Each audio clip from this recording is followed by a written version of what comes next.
Oop. All right, a little technical difficulties there to start, but welcome back. This is episode 5 of Hitting Hard. I'm your host, Christian. Quick apologies. Last week there was no episode. Excuse me, got a little frog in my throat here.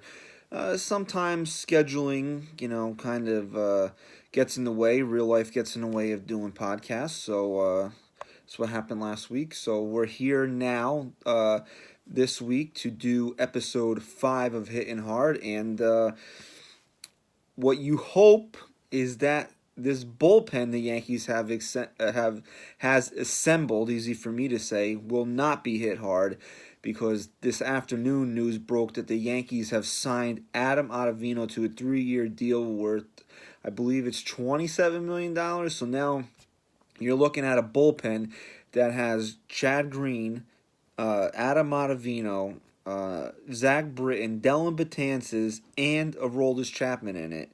So, as I said on Twitter twice today, good luck. This Yankee bullpen is stacked, and you're not even taking into consideration what you could possibly get out of a guy like Jonathan Holder, who was pretty good last year. Now, he wasn't good against the Red Sox, I grant you that, but Holder was still a nice piece of the bullpen. You have a guy like Tommy Kahnle, who I know he fell off the face of the earth last year, but if you can get anything close to what he was in 2017, you got him out there. Domingo Germán, to me, could be a real wild card for this team coming out of the bullpen. So you're not even taking into account those 3 guys. And you're going to tell me can start trotting out Chad Green in the 5th inning, 6th inning if you need to, and go to Ottavino and Britton and Betances and Chapman? Wow. That's all I have to say is wow. This Yankee bullpen is phenomenal. This is the type of thing that I've been saying since like the beginning of the offseason here. Everybody's got, what's the word I'm looking for? Their issues with not getting like Machado or not getting Bryce Harper. But think about it. The Yankees needed to focus in on their pitching. That was the biggest area of concern for this team heading into 2019, the pitching. And granted, now, you look at this rotation and it's really good. It's not great. I would say it's really good. There's still question marks. I don't put Severino as a question mark because I really, really think this is the year that Luis Severino takes that next step where he becomes that guy, the guy. I mean, he's shown flashes of it. He had a great second half of 2017. He had a great first half of 2018. So now it's time. You think he's entered? He's going to turn 25 during the season. I know he's 24 right now. I'm not sure when his actual birthday is, but hello from Honduras. Hello from New Jersey. So there you go. Anyway, I think now this is the year, this third full year, his third full season as being a starting pitcher in Major League Baseball. I think this is really the year that you see Luis Severino take that step to cementing himself as being the ace, being a legit number 1 top guy for the Yankees. And then you got James Paxton, who I like this maneuver. I like this move. I like the trade.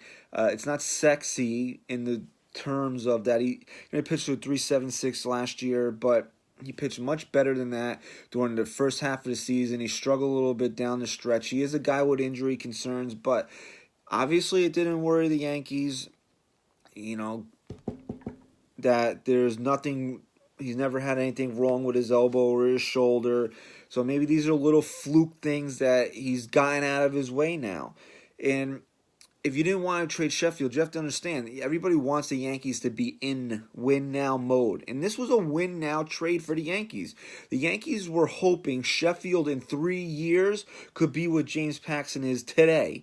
So you're just accelerating that process here and getting a guy that is ready to step in. And, you read and you hear a lot of things about him. He's got ace-level stuff.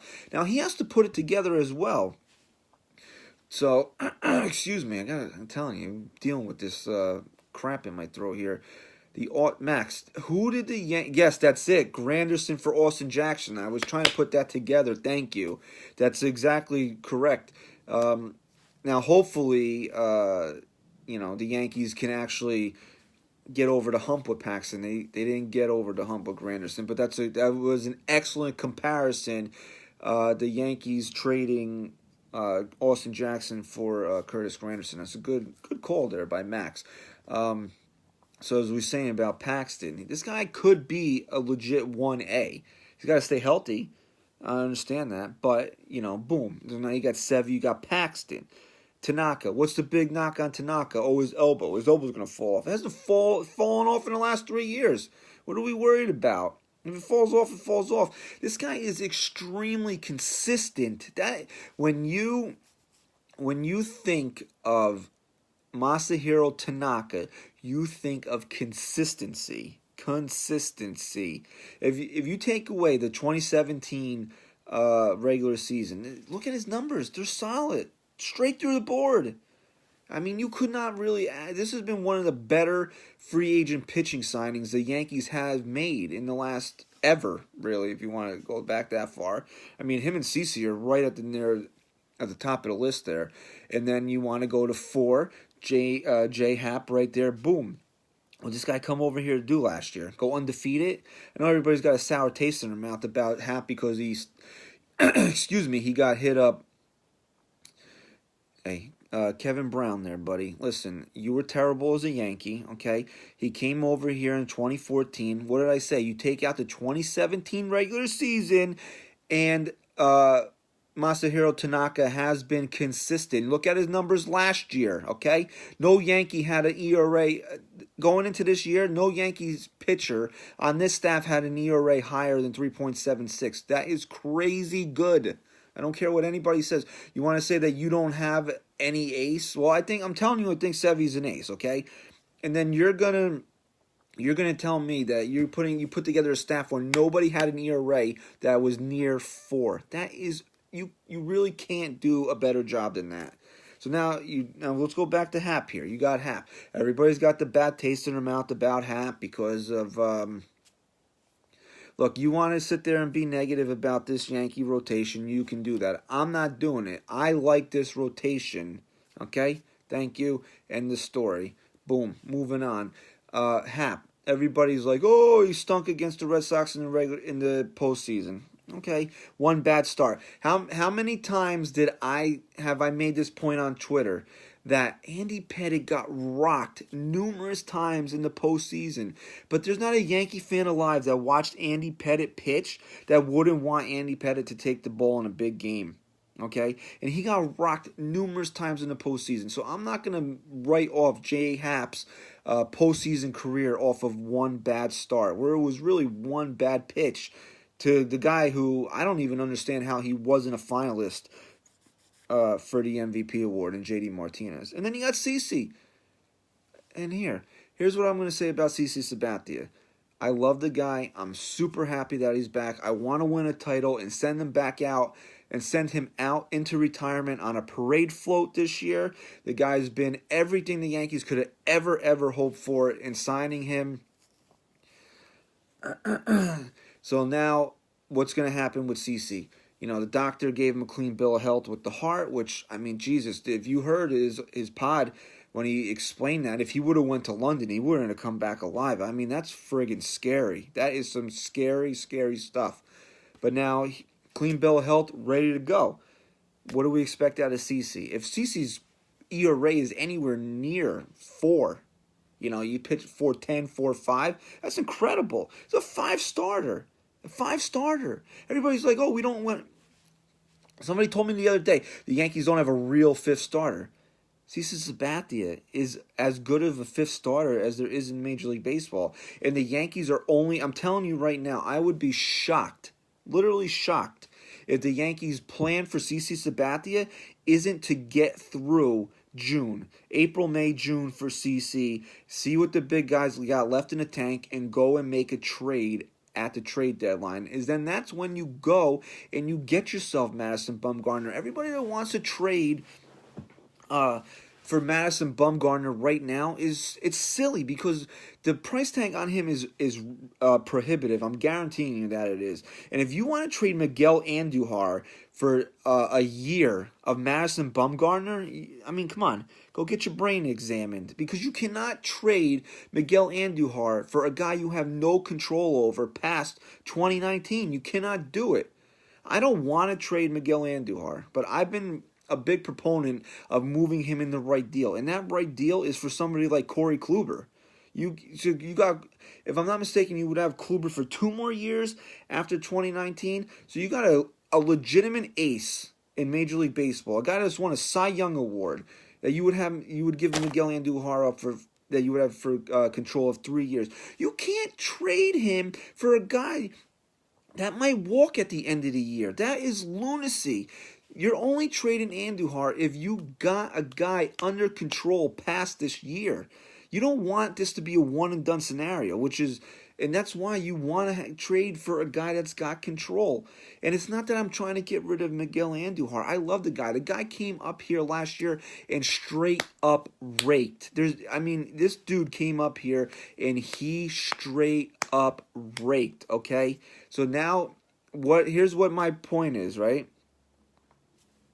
What are you doing? You're replacing him with Manny Machado. This is what the Yankees thinking would have to be. You're not trading Miguel Andujar and then not getting Manny Machado. You have to do both. So that's why the anti-don't trade Machado. The anti-trading. I just said his name like 10 times.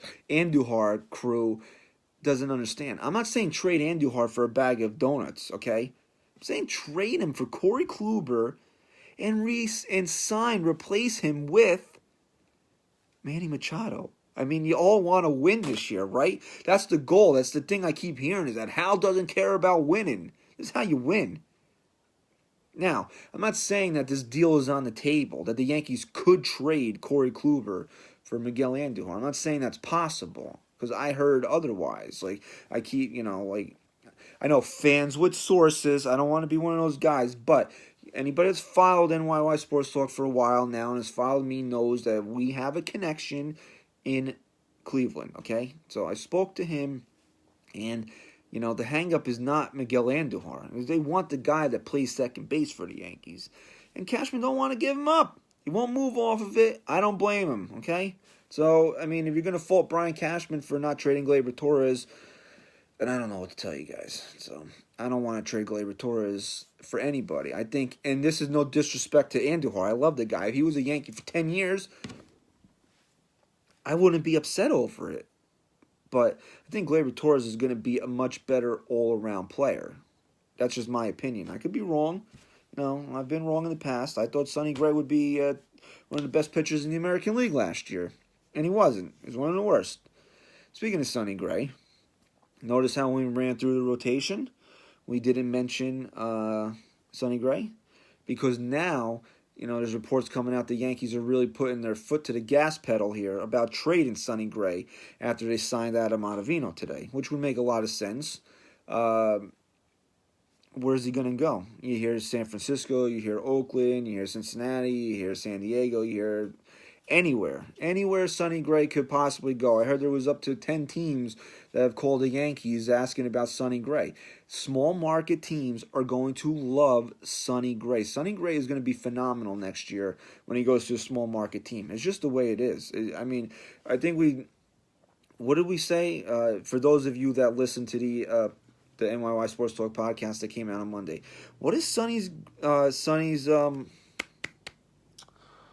ERA on the road last year was like 3.17. That is ridiculous. That is the prototypical number 2 starter in Major League Baseball. You got a guy pitching to a 3.17 ERA. So on the road away from Yankee Stadium, you're gonna pitch him in a ballpark, where there's maybe like 10,000 fans that really don't care if you win or lose in a small market. No one's paying attention. He's gonna thrive out there. That's why Cashman should hold out and should get a good return for Sonny Gray. I've been saying it since last year. Cashman, he's not going to trade Sonny Gray for a fungo bat, some peanuts, and the single A team's mascot, okay? He's going to get something decent, something that he could use for Sonny Gray. Now, what could he get for him? I don't know. I mean, I don't know where the Yankees are going to fill a hole on the Major League roster. Right now, what I think the best course of action for the Yankees to do in trading Sonny Gray is to get good prospects back. I'm not saying top tier, 1, 2 in a system, but good prospects that can be used to what's the word? I'm forgetting a lot of words today. That can be used to enhance a trade package, okay? Because that should be the Yankees' goal right now. One of their goals is to have the ammunition to go out there and get whatever top flight starter is available at the trade deadline. And I didn't see who asked this or commented this, that their games in April through June count just as much as they do. Yeah, they do. But I'm telling you right now, CC Sabathia pitched to a 3.75 ERA last year. 3.65, I'm sorry. 3.65 ERA last year.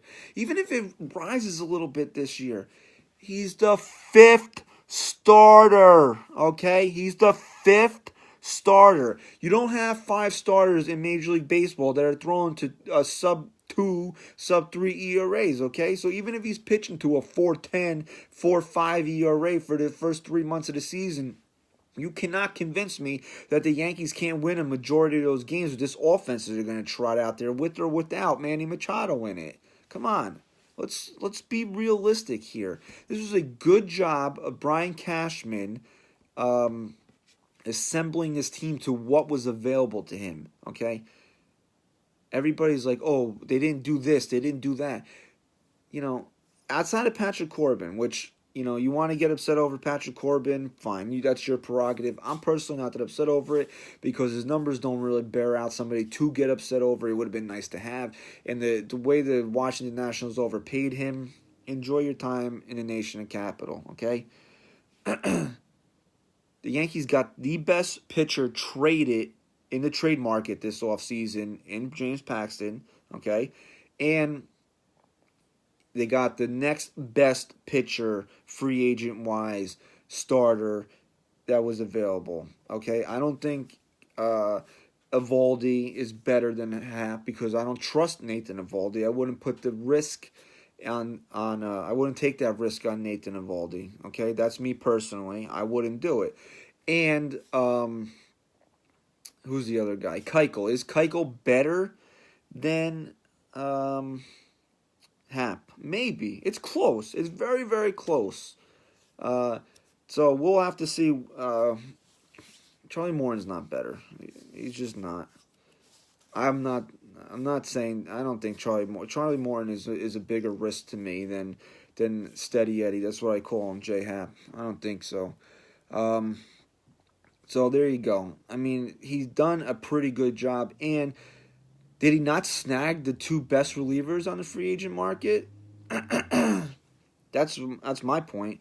You got Zach Britton, who I think was the best free agent reliever on the market. And then, you know, maybe because of the track record, I don't put Ottavino near Roberts, you know, maybe not above, Everyday Eddie, remember him? Maybe not above Robertson or Miller because of the track record. But, dude, I mean, a lot of people wanted him. He's a Yankee now. This bullpen is ridiculously good. I think that's what we have to take away from today, is how good this bullpen is right now. You know, Kevin Brown, this brings me to my next point here. The Yankees just made a really good move today, right? Did they not? Can we all agree that the Yankees made a really good move today? They solidified a strength of their team. They made it even better. Everybody that's complaining about the rotation, this takes some of the pressure off of the rotation because now you can shorten games by having another top-level arm out there. Why do we have to complain today? Can we not just enjoy something for one day and then go back to the whining tomorrow? I mean, I've seen every complaining all day today, even after Ottavino signed. Like, can we have a day where as Yankee fans, they don't have to complain about something? Complain. Hal's still cheap. Hal. How is Hal still cheap? This team just went over the luxury tax by a lot now, by probably what? $20 million now? I don't know. I don't have the numbers in front of me, but they're over. Oh, we're not going over the tax. They did. Boom. So next. Here, what's your next complaint now? Oh, the rotation's not good enough. That's great. I just listed how the potential that this team has, okay? Okay. So there you go. You have a rotation that what was available to the Yankees, they done the best job that they probably could have done. Okay, that's number two. What else? Oh, Manny Machado's not here. Who cares? Okay, let's not worry about Manny Machado today.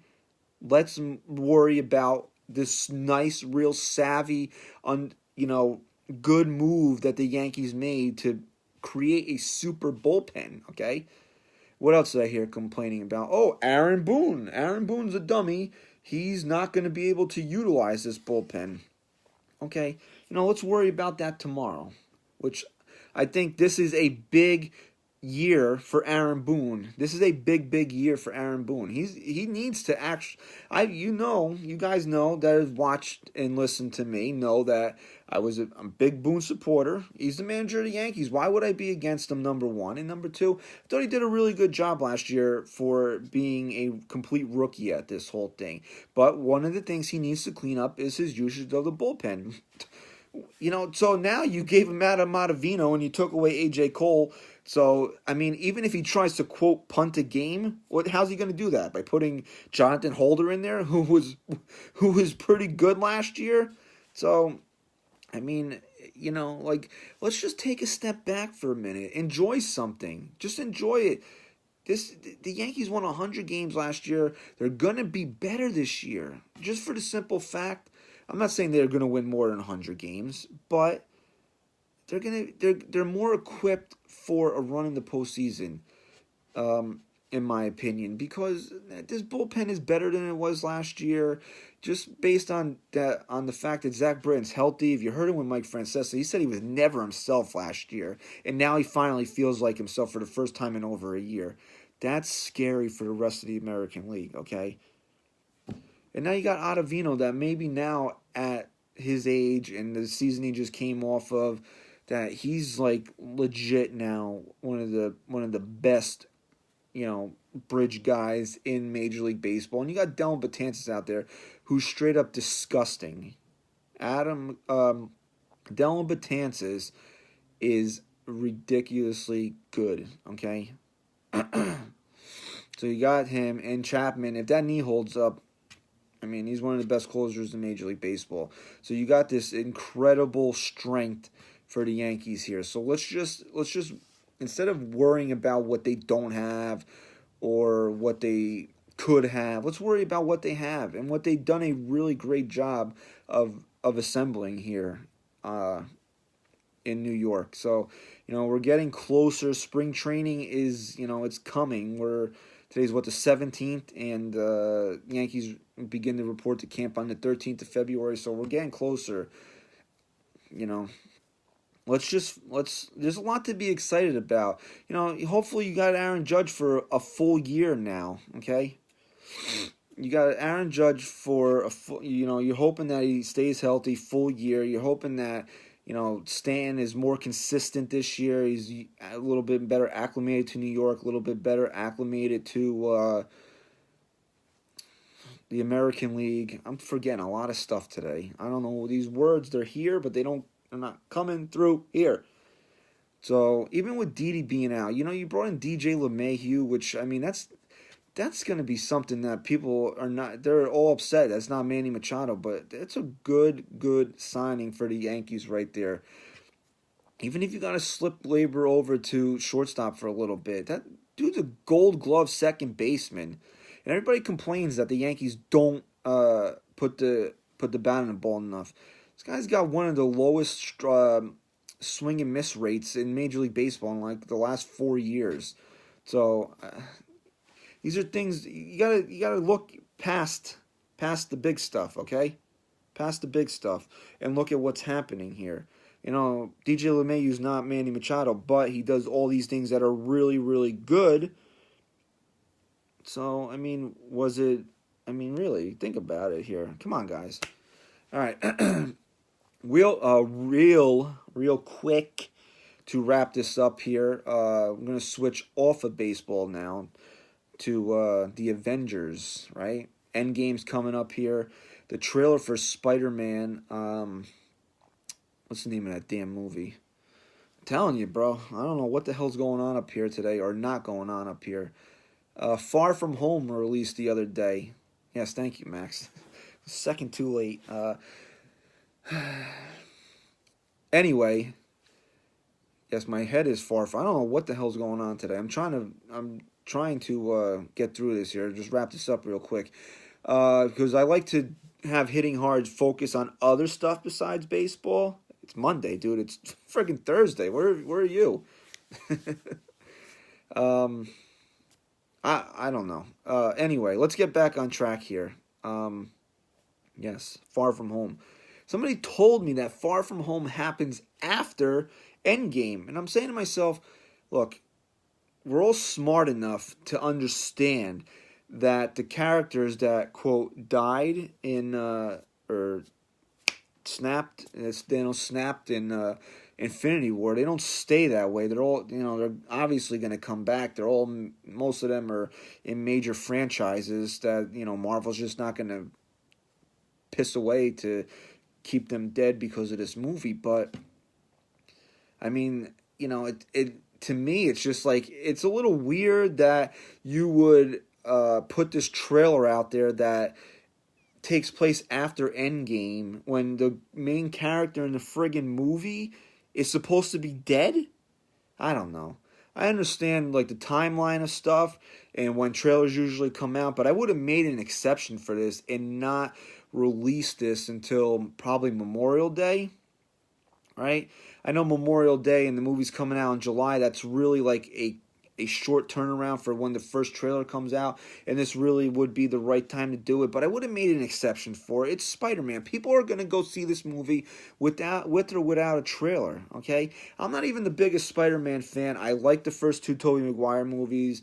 I like the end of the first one with Andrew Garfield. I thought the one with Tom Holland, here it goes again. My brain is not functioning properly. Come on, Max, where are you, Max? What's the name of the movie? Homecoming, there we go. Homecoming was okay. It wasn't great in my opinion. It was good. I liked him better in what do you call it? In Civil War, being part of the ensemble than carrying his own movie. But it was still solid. It was decent. So I'm not the biggest Spider-Man fan. I didn't really grow up on it like I did with Batman and stuff like that. But I would still go see this movie. Like I'm a big Marvel guy. So these are all fun movies. I like to go see them. I've seen them all. They're all varying degrees of good. To some of them being friggin' great. But to me, yeah, that was just a little weird that you're just putting out this major spoiler for one of the biggest movies of all time. Excuse me, got a little talking too much here, and my trying to shut it down now. But anyway, Endgame's going to be one of the biggest movies of all time. I mean, how can it not be? It's the fourth Avengers movie. This is likely going to be the final Avengers movie, Marvel movie. For a lot of guys, I'm pretty sure Chris Evans. I heard rumors Robert Downey Jr. Heard rumors Chris Hemsworth. So 3 of the 4 main characters in the Avengers. This is their last movie, and you're coming off Infinity War, which had a crazy, shocking ending, and you're just gonna release this trailer, which kind of, I don't know if it doesn't really damage Endgame. Everybody's still gonna go see it, but it kind of it's a big spoiler. I don't know. I'm wrapping this up. Forget this. You know what? My brain it's completely fried today. I can't think of. I did see that, Max. I don't know what the movie's about, but I did see that Chris Evans and Tom Holland joined the Netflix movie together. So let's wrap this up here. Episode 5 of Hitting Hard. Hopefully it didn't suck too bad, because for whatever reason I cannot figure shit out today. Like the words are up here, but they're not going through there. But Thanks for watching. We did a half hour, which is what I like to do with these shows. So we did that. Boom. Did some Yankees. Adam Ottavino in the Bronx. Massive, massive strength for this club now in that bullpen. Broke down the rotation. Let's go. We're getting closer to spring training, which means we're getting closer to opening day.